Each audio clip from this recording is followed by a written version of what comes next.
No blacks, no Jews, no gays. High up in the Ozark Hills in the state of Arkansas, dozens of people have been working hard, building houses and a new type of community.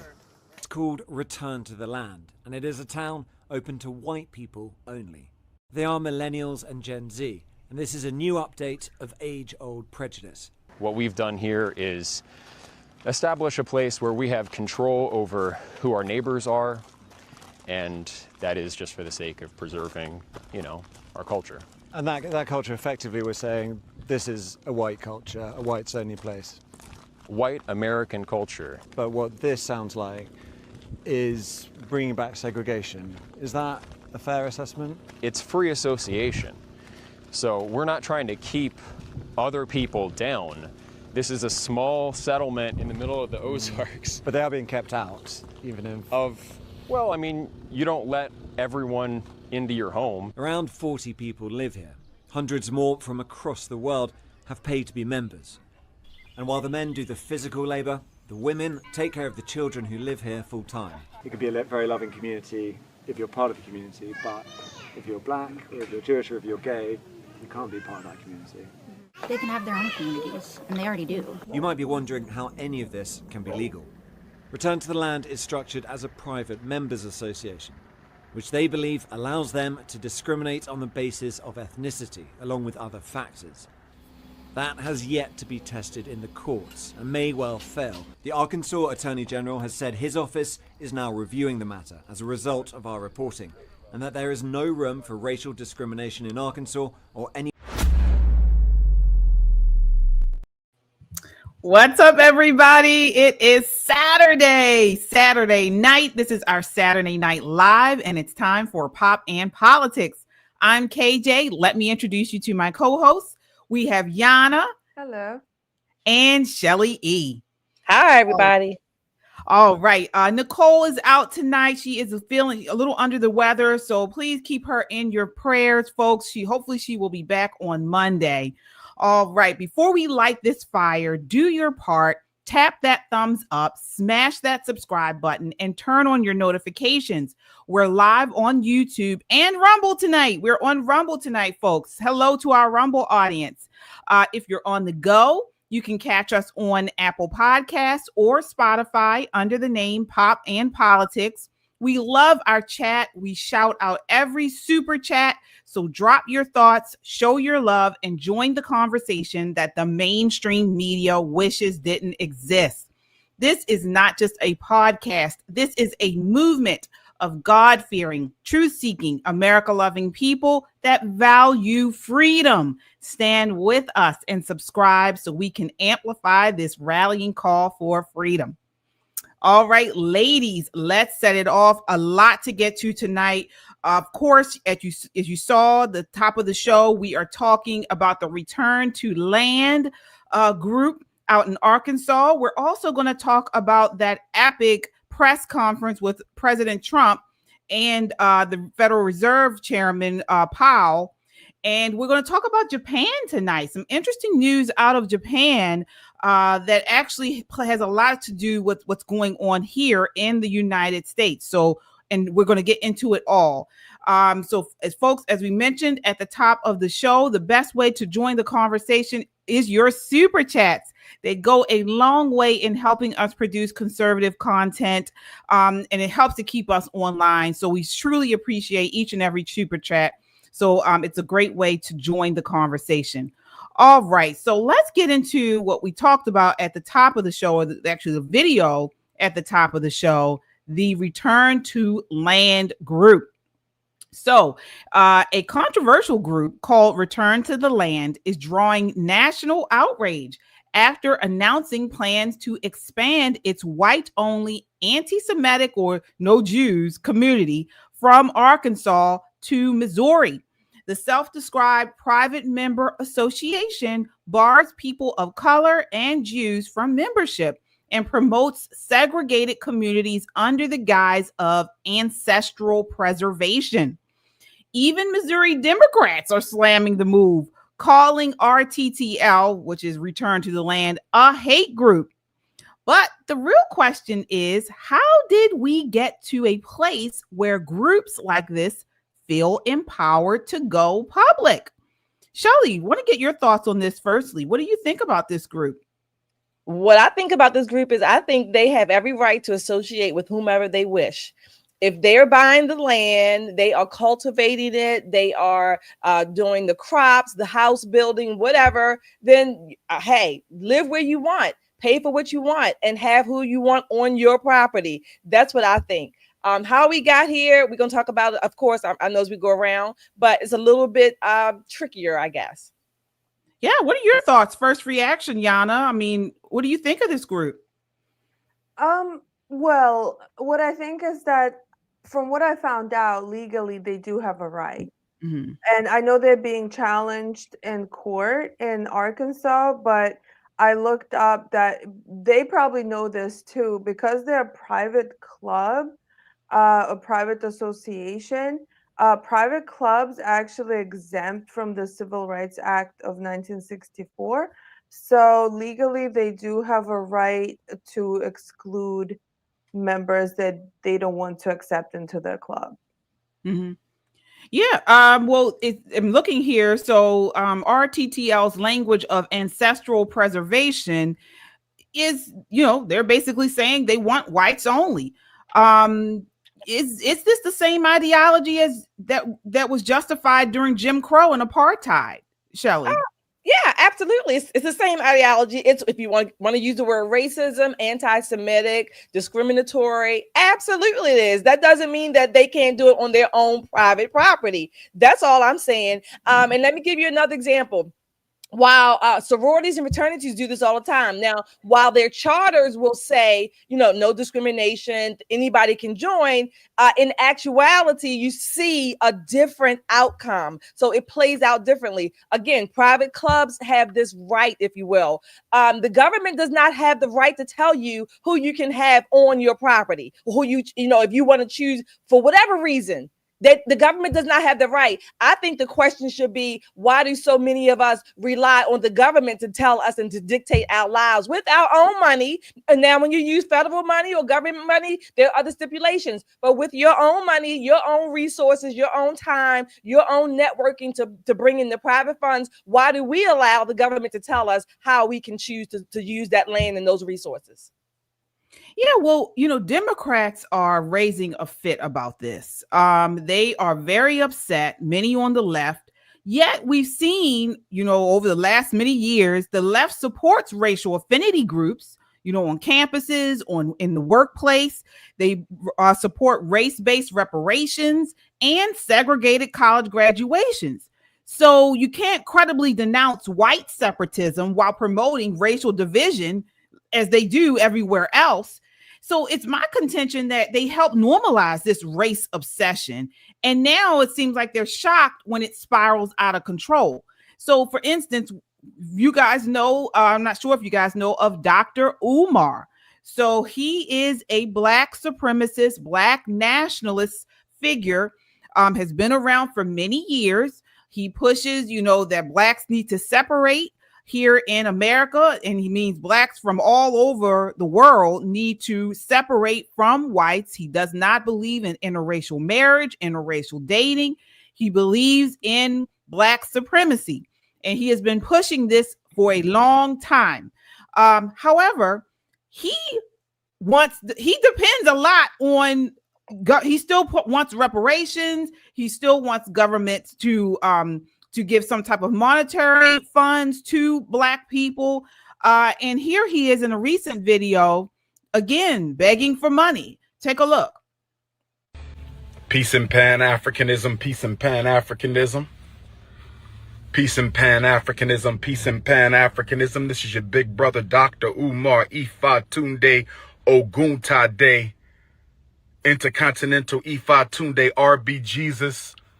Coming to you live and direct from Philadelphia. I have a very important message. I'm only going to keep you about 5 minutes.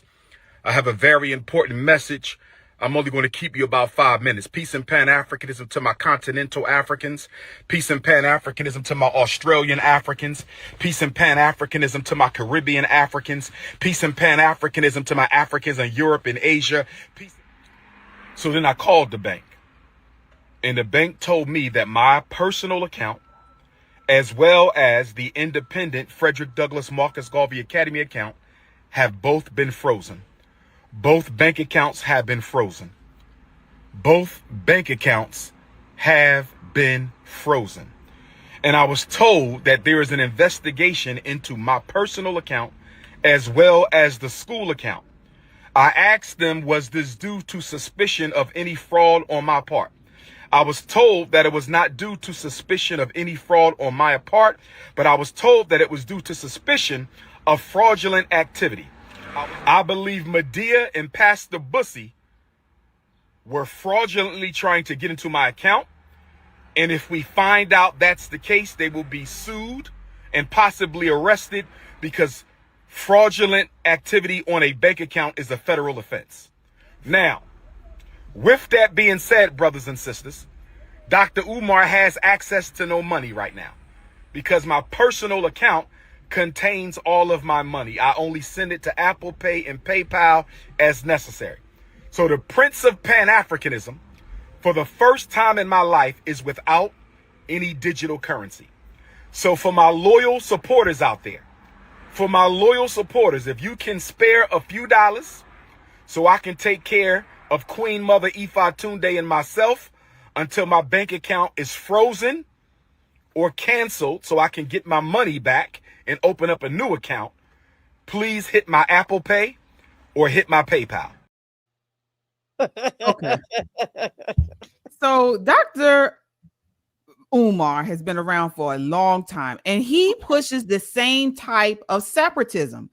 And that was him. Apparently he's saying something went wrong with his account, and he's begging for money from Hebel to assist him in his lifestyle. But we have people like this on the left and in black separatism, all over the place. So how is this different, or his push, what he says different than what RTTL is saying, Shelley? Who said it's different? I don't think it's different. But again, he's asking for private donations. And if people want to give to Dr. Umar or the RTTL group, you can do what you want with your own money and your resources. But let me tell you what I think, in my never to be humble opinion, about the Prince of Africa or Pan-Africanism. I think, number one, this is the Prince of BS, the Prince of Bravo Sierra, number one. Number two, I believe, in my never to be humble opinion, Dr. Umar and Queen Mother, whomever she is, took their asses over to South Africa and spent all their money, and now they don't have any, and they're using this when they come back home. Come on now, this is hysterical, number one. But if you believe that's what happened, and anybody that wants to donate your money and time, have at it. Yeah. We have a super chatter here. Thank you so much. All right, let's see here. We have Larry with the $5 super chat. Says, love you ladies, the truth, nothing but the truth. Thank you so much, Larry. We really appreciate you. Folks, I forgot to mention in the beginning, please, as you come in, hit that like button. It helps to get this video out in front of a wider audience. We are on a goal. We have a mission to hit 200,000 subscribers by Labor Day. We need your help. As you guys come in, hit that like button and subscribe. Subscribe to the truth, to bold, patriot-loving women, God-fearing women. Hit that like button and subscribe. This is what this is all about.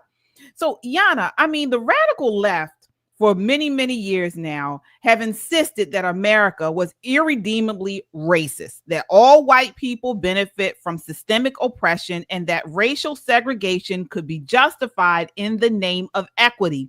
Is this idea of this RTTL, this whites only compound or community, a result of that? I believe so. So I think America has become more racist, more intolerant to various groups in the last 20 to 30 years. I don't think it was as divided even when I came here in the 90s to the United States. Of course, we always had issues with racism, but eventually, I think people were getting over it. But it was the leftist groups that kept pushing this idea that whites are always oppressors, and that people who are darker skin are always oppressed, and they require special treatment, such as affirmative action or some sort of equity where one group is treated differently than the other. So we have gone from desegregation and believing that everyone should be treated equally to being told that we should be seeing color, that we should be seeing race. And I have experienced it, and it was a shock to me in this country that I was told by left, by Democrats, that I have to see race. I have to always acknowledge it. I have to see Black people differently, that I have to assume their background. I have to assume that they have experienced some sort of mistreatment, or that they don't have as much education as people who are not Black. Like literally, I was told to think that way by people on the left. And so we I think someone might have mentioned that there have been all Black graduation parties, there have been affinity groups. And I think right now America is becoming more divided. And this community, this all white community, is a symptom of that division. I agree. I agree. So first of all, I want to say this return to the land community is not conservative. I think America first, MAGA, patriots need to reject it wholeheartedly, just like I believe we need to reject things like the Georgia compound that's supposedly all Black. It's collectivist and race obsessed, both types of movements. And it's Marxism in whiteface, the one we're talking about now, this RTTL. We don't fight CRT, wokeism, all this stuff with white nationalism.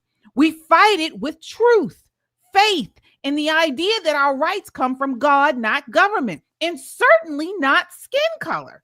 Now, I mean, I agree. They have the right to do this, and I understand the where it's coming from. As you mentioned, Iana, you know, we have seen over the last several years, the left has pushed this as you mentioned, Black are the oppressed, the whites are the oppressors, Blacks are victims, whites are all this crazy stuff. They've been pushing this, but and I believe that this RTTL is the Frankenstein monster built in the Marxist labs. It's a result of all this for decades. You know, the left abandoned traditional economic class warfare and replaced it with identity-based conflict, pitting races, genders, and orientations against one another. And this is what we have. But we as patriots, as conservatives, still need to call this out, just like we do on this channel by calling out wokeness and this idea of Black supremacy. We're going to call this out the same way, in my opinion. I agree. Yeah, because this kind of mindset breaks down the country from within. We are a diverse country.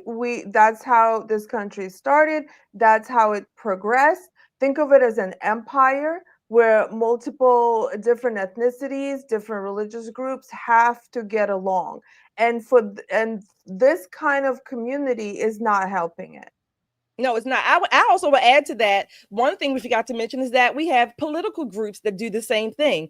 Even on both sides, there's Black this and Black that. And I've said this to you all before. Over the last few years, I've been rethinking some of those ideas. Do we need, I'm not saying that they are inherently racist, but I've been questioning it or re-questioning, re-asking myself, do we need a Black, whatever, a Black caucus or a Black group within politics? Because guess what? Ultimately, we're paying for it because, the political groups, they do vie and advocate for federal government, other levels of funding. So I'm just thinking about these things. All of this racism, if you will, this skin color, skin or identity-based groups, if you will, it really gets us nowhere. It sets us backwards for the same things and the same ideas that abolitionists, if you will, were fighting against. So why now would we parade it around and wear it like a banner? Again, I'm not saying you cannot associate with whomever. Again, this is America. You have the freedom to associate with whomever, but do it on your own dime and your own resources. But the rest of us who know better and have the mind, like you said, our rights come from God, not the government. We get to say what we want about your racist groups. Yeah. And this is why I believe that America First and Trump's America First agenda is so important, because this push for this whole idea of whites only and black only community, it's fueled by demographic anxiety and the decline of faith in a culture that has rejected shared American values in favor of tribalism. This is where this is coming from. It's a Marxist globalist push. And we're seeing it, now it's being pushed because we've seen over the last several years on the left, and this whole idea of intersectionality and black supremacy and things like this. We're seeing it now on the right and in the white areas. And it's not going to fix America, folks. True conservatism values the Constitution, individual liberty, and Christian, in my opinion, brotherhood, not racial purity on any side. And we need to continue to push that as patriots, as MAGA, as America First. We have some super chats here. Thank you guys so much. We really appreciate you. Gary, all right, says, as a white senior, I done. Yes, all right. Yes, indeed. Gail Drake with the $10 super chat says, this division started by Obama. It did. A large portion did start. At least it took a lot of, it got a big build up under Obama. Yeah. So again, I agree with you guys. The chat is going off about this. Please, folks, sound off. And as you come in, hit that like button. It really helps to get us out in front of a wider audience. Folks, we have a goal to hit 200,000 subscribers by Labor Day. We need your help. Please share this broadcast. Send it in a DM. Post it to your social media. We need to come together as patriots, as people who love this country, as in America First. It's not about black. It's not about white. It's about America. And Americans come in all shades, all colors, and even all religions. Personally, I'm a Christian, so, I'm Christian first. But again, you do have the right to worship whomever you want to worship, any God you want to worship. And you have the right to form these communities, as you said, Shelley. But we're going to push back against that because that's not America First, in my opinion. No, it's not. And I just wanted to add to that. What happens is that when you do have Marxists who keep pushing Marxist agenda on the population, it wakes up the other side that is just as dangerous, which is the Nazi side. And so that is what happens. This is the Nazi side pushing back against the Bolshevik or the Soviets. It's like a continuum, almost like from communism to social, or socialism to communism. It's a continuum. It really is. Yeah, and even I'll even say I agree with you, Yana, there. But I think it can also be just people who are tired of hearing the division, and they feel like, not everybody. I don't think everyone in that compound is necessarily, a racist, or they hate black people, or they hate Jews. But I think what we've seen are, the media, culture, the news is looking at everything through the lens of race. And it's driving people to say, incorrectly, well, if this is how they think we are, let's be this. If this is how they think, if they're separating us this way and it's becoming unfair to us as white people, then let's just get our own. Let's do our own. Let's separate on our own, and then we don't have to deal with all of this craziness and madness. But that's the wrong response. This is what we're saying here. It's the incorrect response if you love this country, because that response will divide us, which is what the globalists, which is what the Marxists want to do anyway. They want to divide us, because if we're divided from within, we're easily more conquerable. That's what it is. So we can't fall for this trick. We really can't. We have another super chat here. Thank you so much, Tijuana Border Jumper. Your girl Nicole is sick tonight, but she'll be back on Monday. See, with the $10 super chat, says we're all related, so to try to separate by skin color seems silly. It's actually some form of psychopathy. Really, it's laughable, as well as going down a slippery slope. All right, there it is. Totally agree there. Totally agree there. Thank you so much, Tijuana Border Jumpers. Really appreciate you guys with your super chats. They help to keep us online. Thank you so much. All right, so we will continue to follow this group and see what happens with it. Got a ton of media, folks. Got a ton of media, of course, over the last several days. So we will continue to. By the way, I just want to mention about Umar. I haven't had it. Yeah. What is going? This was honestly one of the most disturbing things that I've heard, because of him repeating himself over and over. That was really, really weird. Like, definitely does. I think he sounded like an automated, like a warning. You know, like when you get on, on your phone or something. Like for example, there's a hurricane warning in your area. Seek shelter immediately. There's a hurricane warning in your area. Seek shelter immediately. Like, he keeps rewinding himself. What is going on? It's an old school thing. Yeah. So, in old school teachers, actually, they believe that repetition will get people to hear and receive a something. It was interesting to be when I grew up.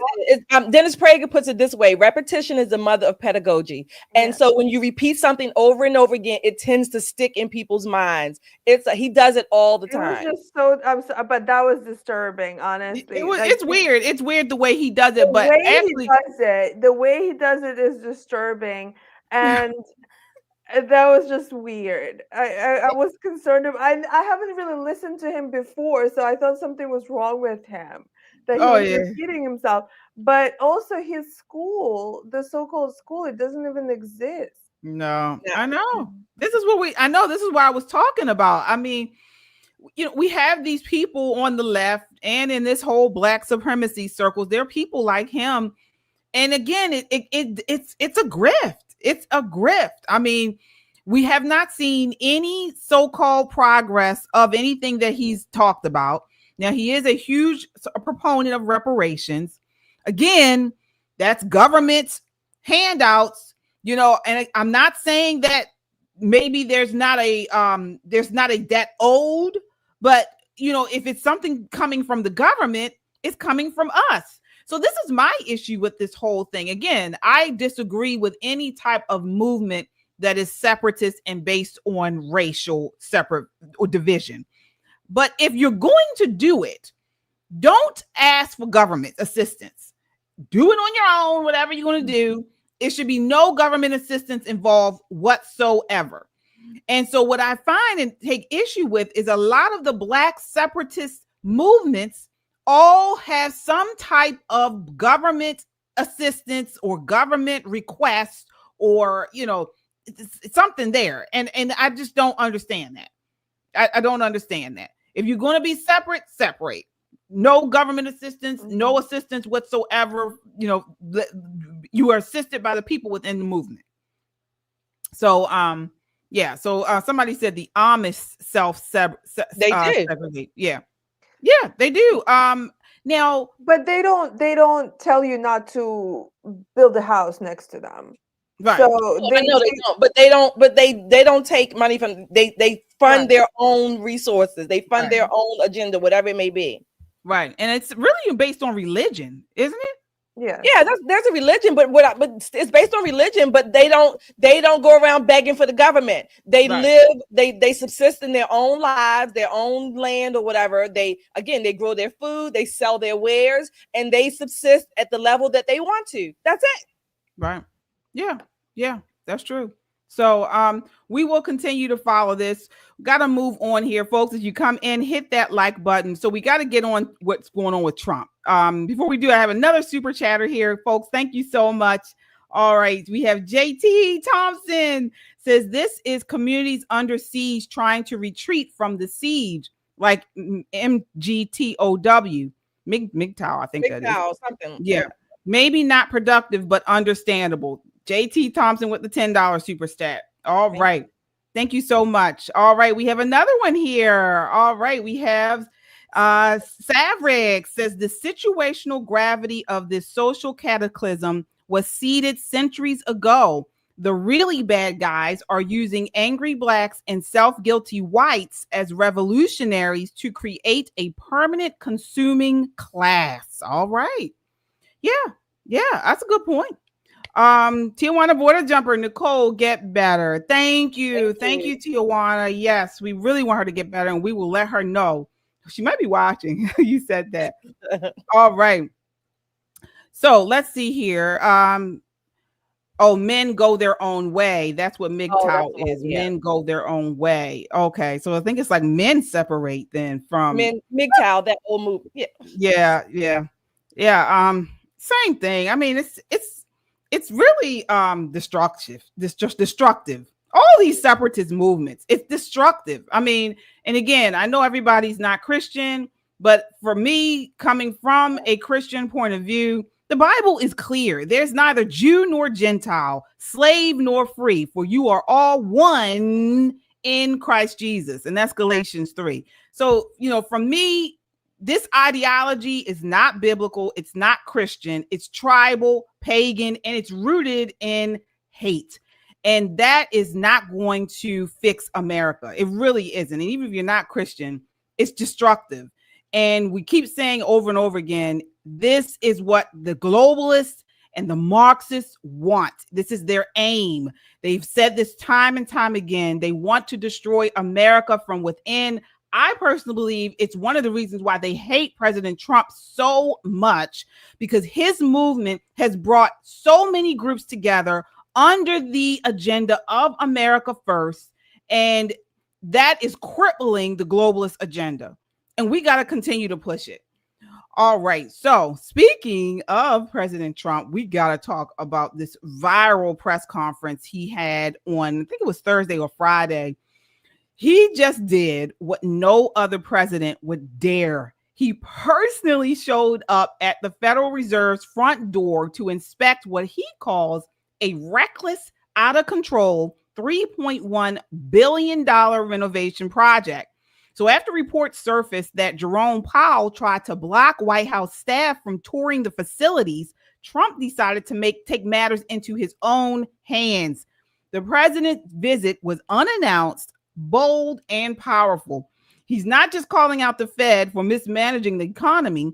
He's exposing what looks like a $1 billion boondoggle on the taxpayer's dime. Take a look at this. This is clip 2. Billion. It went up a little bit, or a lot. So the 2.7 is now 3.1. I'm not aware of that. Yeah, it just came out. Yeah, I haven't heard that from anybody at the Fed. Yeah, it just came out. I noticed that at about 3.1 as well. 3.1, 3.2. This came from us? Yes. I don't know who does that. You're including the Martin renovation. You just added. Our entire capital. Yeah, you just added in a third building. Is what that is. That's a third building. Well, no, the but it's a building that's being built. No, it was built 5 years ago. We finished Martin 5 years ago. It's part of the overall work. But it's So, not new. So we're going to take a look. We're going to see what's happening, and it's got a long way. Do you expect any more additional cost overruns? Don't expect them. We're ready for them, but we have a little bit of a reserve that we may use. But no, we don't expect to be finished in 2027. We're well along, as you can see. Nice to take these off every once in a while. When off some of the earlier criticism?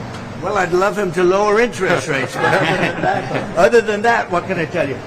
The country is doing really well. I just briefed the chairman of the deal with Japan. Japan is putting up $550 billion in order to lower their tariffs a little bit. That way they have a little bit lower tariff.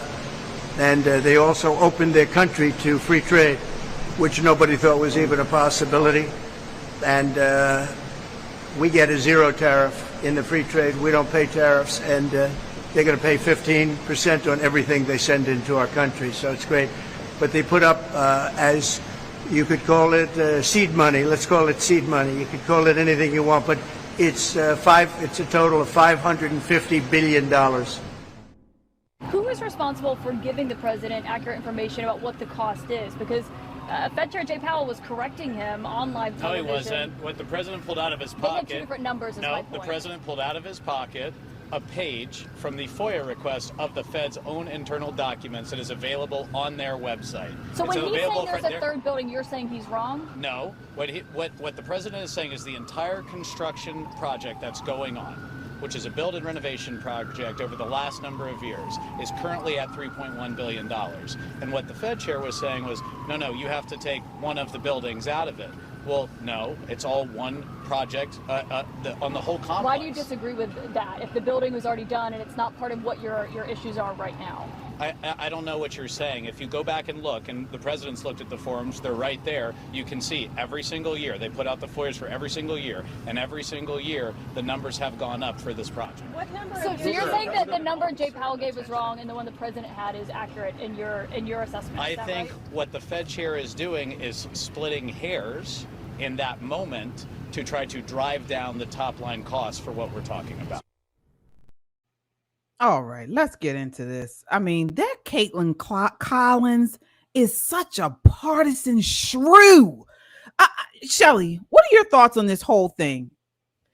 Well, okay, first of all, I'm still trying to confirm or not if the Federal Reserve's renovations are funded by taxpayers. So far, what I've seen is it's not. It's funded by the Federal Reserve because it's a private entity. However, President Trump, I love the way he just bogarted in there. Number one, they're splitting hairs because a few years ago, there was another building for the Federal Reserve that was renovated. They're splitting hairs. The point is, I think what President Trump is trying to make is that, look, you're funding these billion-dollar renovations, but yet the American people are still paying all of these high interest rates, and houses are not being bought or sold because of the market. So I love the fact that President Trump, again, he just bogarted in there and said, okay, we're going to come, and this is what it is. I'm still trying to figure out some of these other details in there, ask the questions, answer the questions, whatever the case may be. But Jerome Powell knows that he's not dealing with the same old in Washington, D.C.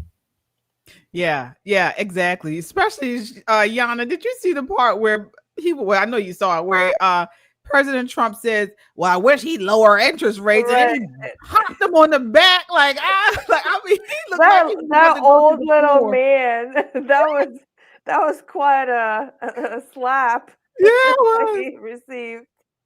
What did you think of the whole remember exchange? that one? Yeah.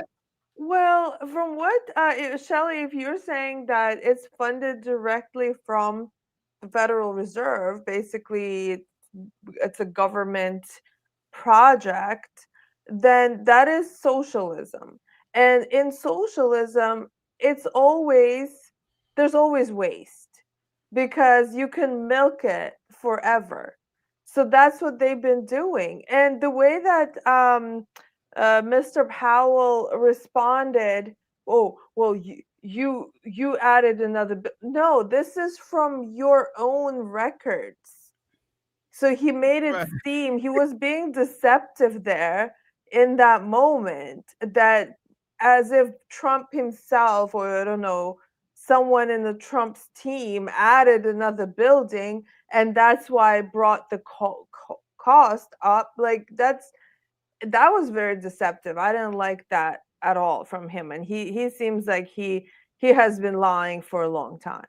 Well, Yana, let me correct The Federal Reserve is a private entity. It has the name federal in it, but it's a private. It has the Board of Governors report to Congress, but the Federal Reserve itself is a private banking financial system. It is. So that's what I was saying. That's what I'm saying. So from what I've read, what I found, according to the Wall Street Journal, the AP, the renovations are not being funded by taxpayers. That's a private entity, but it does have the name Federal Reserve in it, which a lot of people get confused by that.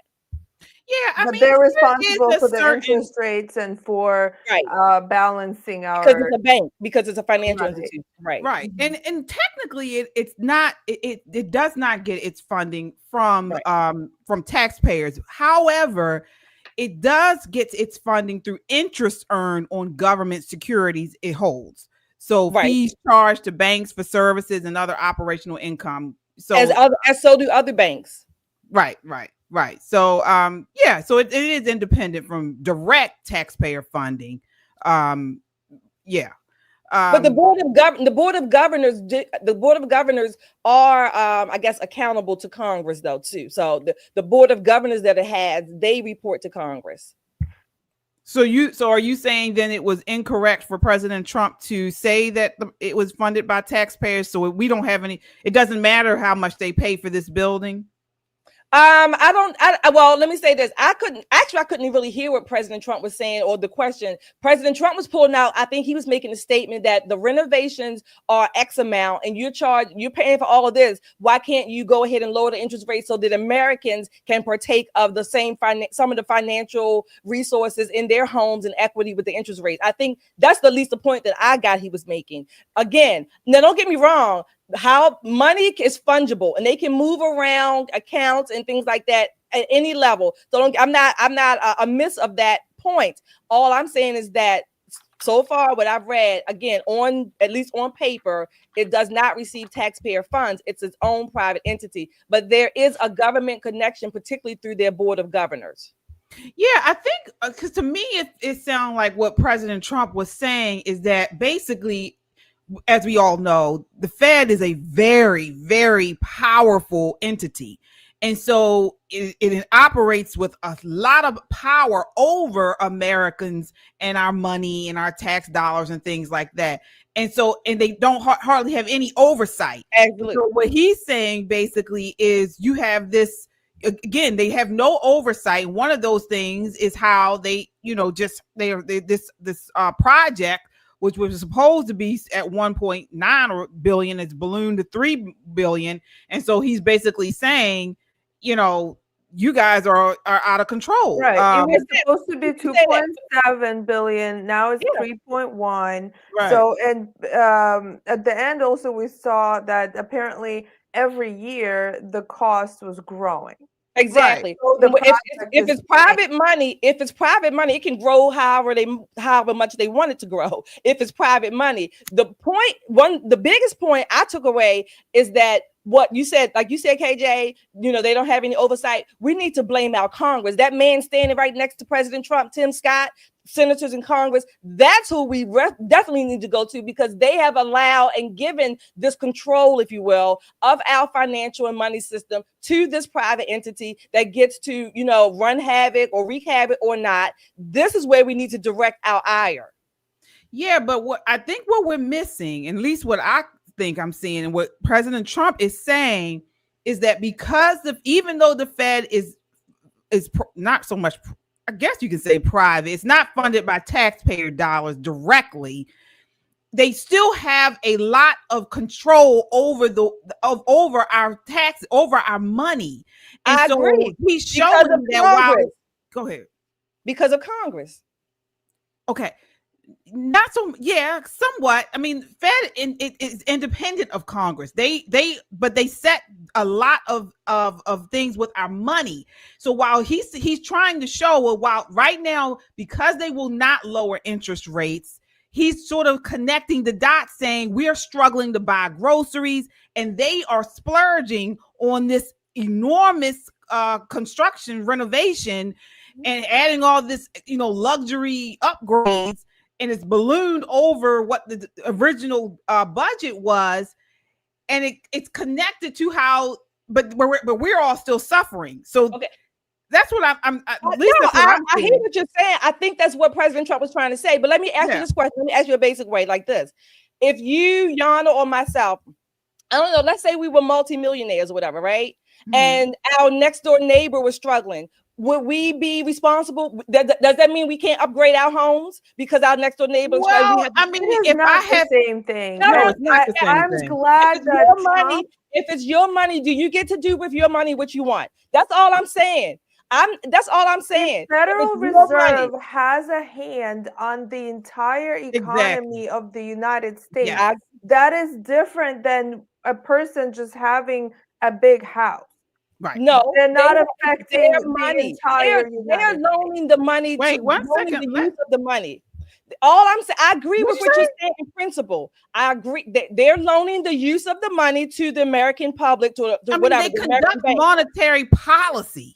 They supervise and regulate banks. They maintain financial stability. We are not disagreeing. We That's are not different than your neighbor, your millionaire neighbor next door. It's a big difference. We're not disagreeing. All I'm saying is that the ire should be directed at Congress. Oh yeah, of course. Both. I mean, it's the entire, I guess, the swamp that Trump has been targeting, because it's not just the politicians, it's also private institutions. Right. That are working together, not for the betterment of the citizens of the United States. And President Trump, he represents the citizens. So he walked in and he asked questions, and he should be doing that as the president. Yeah, it's a stunning visual. This is what he's trying to connect the dots for us. You have this institution, whether they're independent or not, but they still have a lot of power over our monetary policy. And if they are doing these large renovations, whether it's taxpayer money or not, it's still money that they have been able to direct and manipulate or what have you. And so it's just like, okay, you have Americans who are struggling due to some people can argue your being the Fed's monetary policy, yet they are able to conduct these large, gigantic renovations over budget. So it's just the visual that I think President Trump, which he's all about. I agree with you there. I can agree with you there. That's showing it there. That's what I think it was.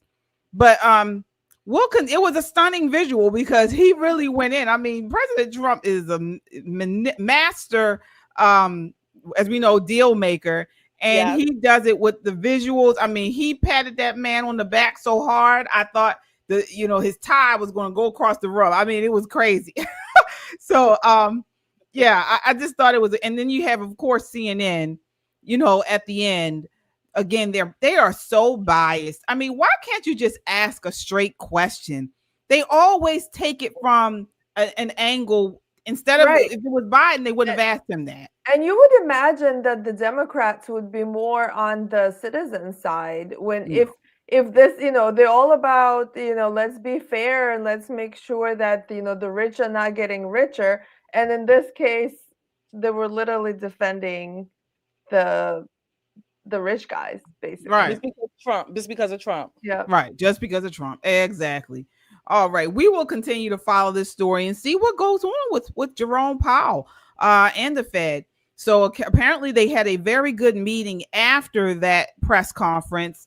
And so we will wait and see what happens.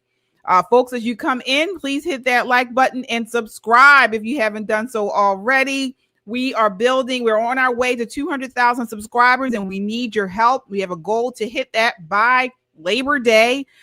So please hit that subscribe button and the like button as you come in. It helps to get us out in front of a wider audience.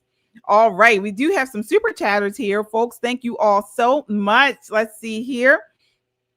All right, we have Savrix again with a $5 super chat. Says spiritual polarization. The greater the polarities, the more extreme people's attitudes will be when interacting with the other side. Good point. That's true. That's true. Very good point. Gail Drake with the $5 super chat says Federal Reserve refuses to be audited. Wow. Good point. It's a good point. All right. Thank you guys so much. We certainly appreciate your super chats. Again, it goes a long way in helping us stay online. Thank you. All right. So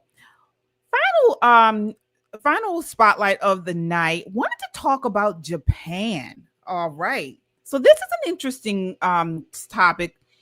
So while the US has been busy arguing over pronouns, identity politics, and feeding its citizens processed junk, and also pharmaceuticals, Japan is quietly showing the world what long-term disciplined living looks like.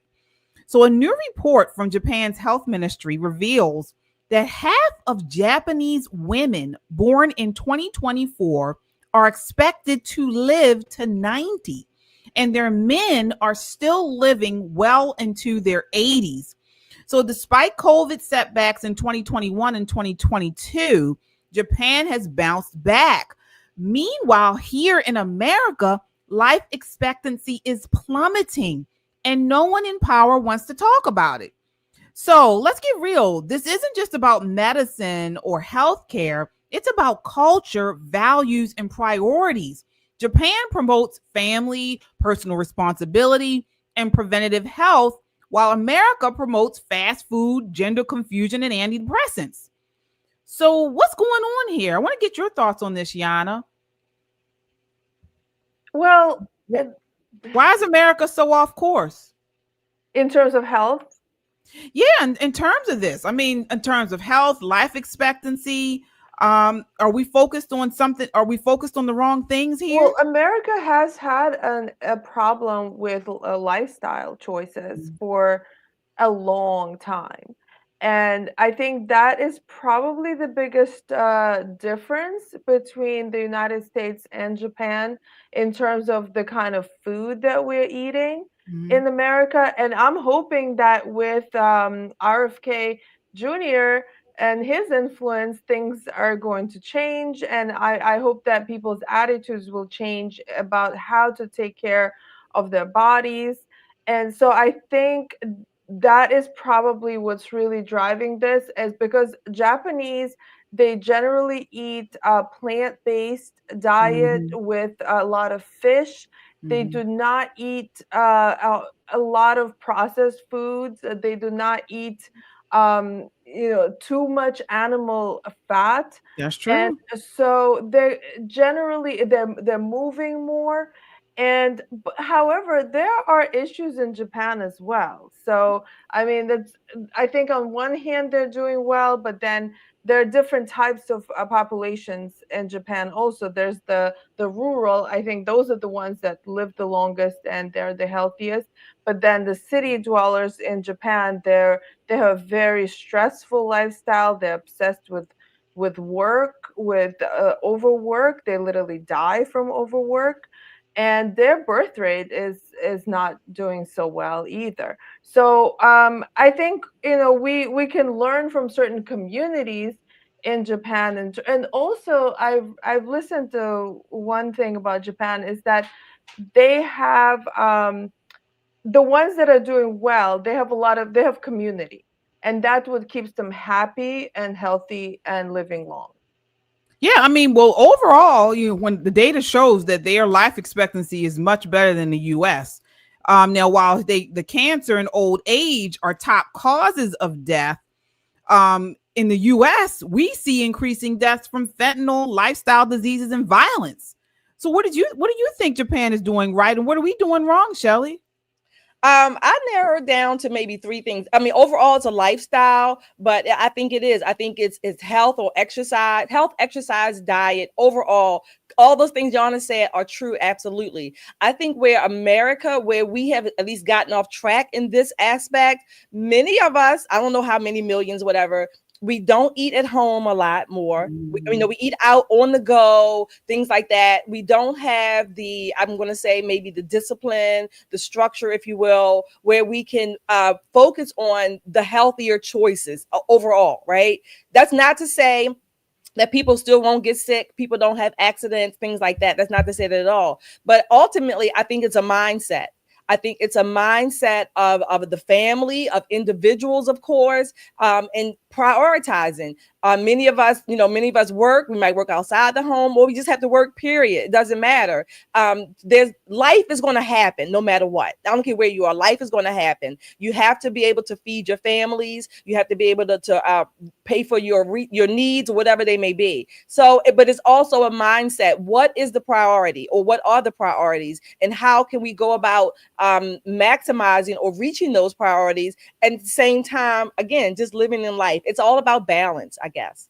Absolutely. We have a super chatter here, folks. Thank you so much. Certainly appreciate you. BG with the $20 super chat says, friend moved to Japan 20 years ago with his family.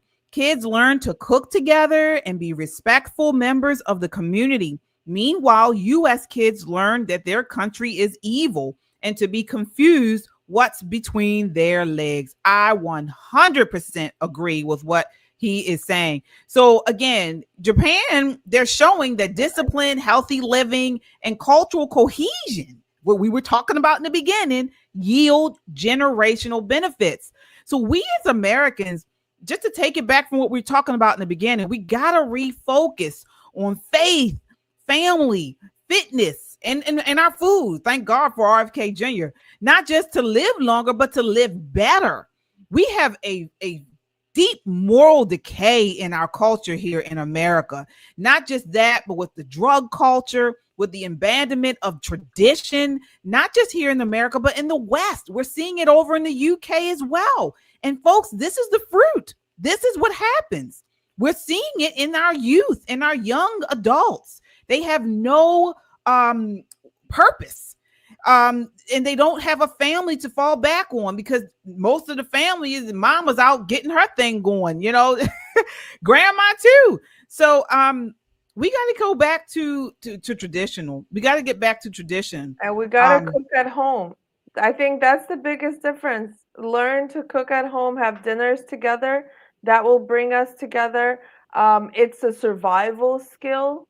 I'm actually worried about young people who do not know how to prepare food.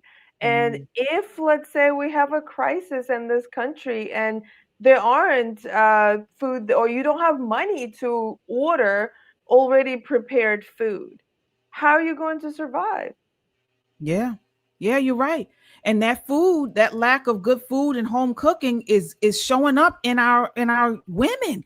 I don't know if I think I said this on Christian Conservative, but when we were talking about the cruise ships and all the issues on the cruise lines, and they were showing these videos of course, people arguing and fighting, and at the pools overcrowded.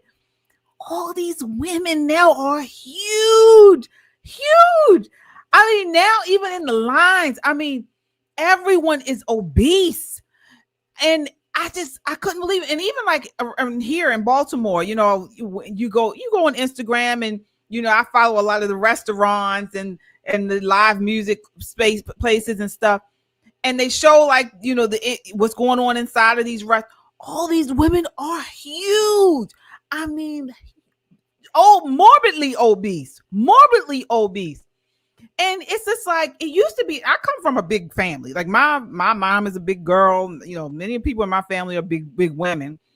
But they always still, even if they were big, they would still push for you to be healthy. Like a healthy way. Even if they were big, they would like, oh, if they see you coming in, they say, oh, you need to lose weight, or you need to, get in the gym or whatever. What are you doing? You need to eat healthy. But now it's just taken as okay. It's if you want to be big, if you want to be fat. Movement. That's another thing. That whole body positivity, it really didn't help. It made things a lot worse. Right. It's no correction at all. It's just like wear half tops, wear your bikinis, fat or not, and it's okay. And it's not even about the look, it's about the health behind it. We're so sedentary. We got big problems. Well, we got big problems. Yeah.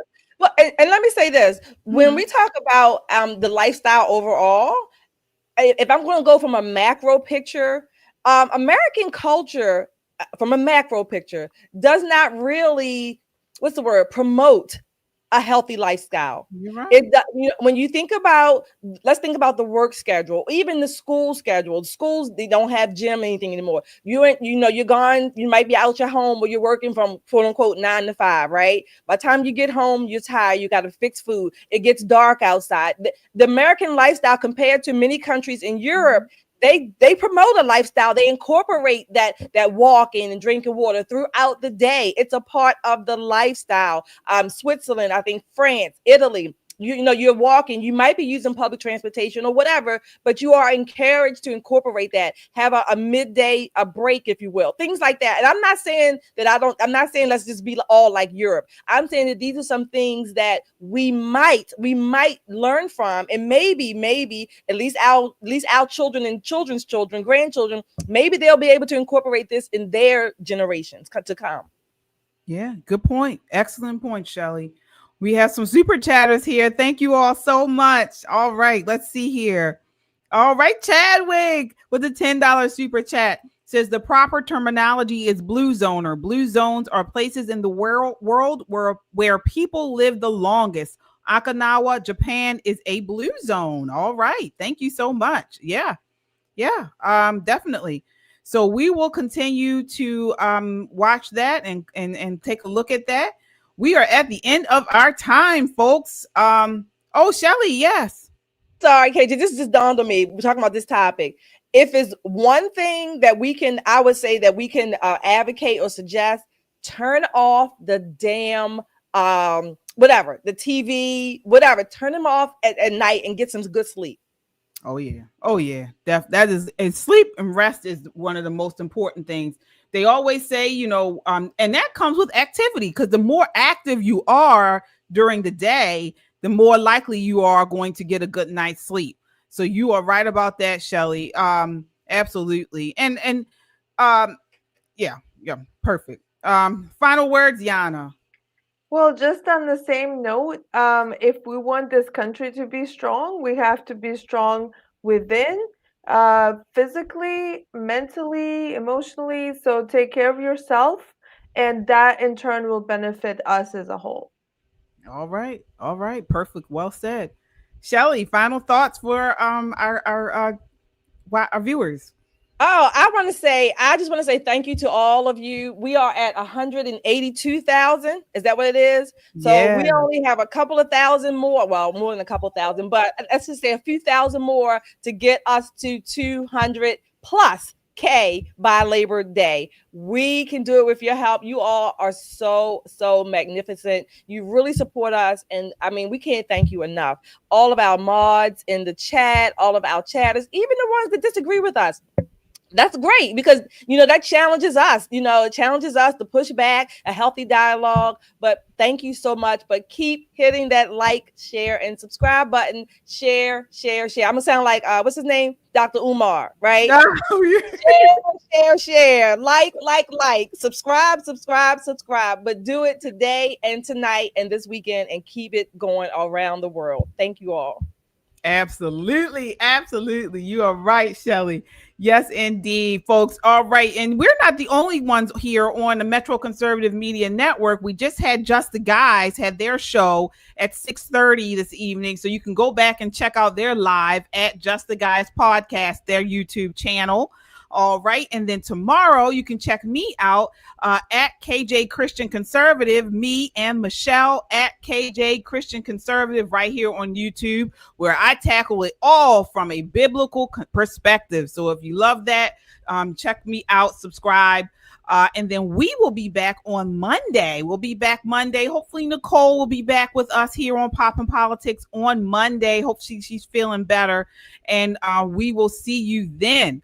All right, folks, America doesn't need whites only compounds, black only, or woke identity politics. We need a return to faith, family, and freedom.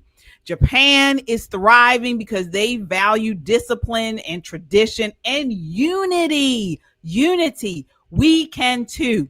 Let's reject division, whether it's from the far left or the fringe right, and put America first again with patriotism, personal responsibility, and truth. Until next time, count your blessings, and live a life of purpose. Good night. Good night.